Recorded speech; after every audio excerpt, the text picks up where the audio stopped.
ese tonel volado para enganchar de nuevo la caja de exhibición.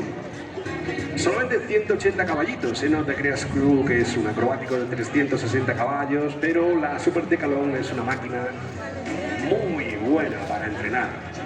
Bueno, vaya toneles volados. Un gran aplauso, amigos, para Oliver Frutos Rueda. Gran aplauso para el piloto malagueño, para la persona que está allí como instructor de escuelas de vuelo en Vélez, Málaga, que disfruta con su póker, con su biplano, que disfruta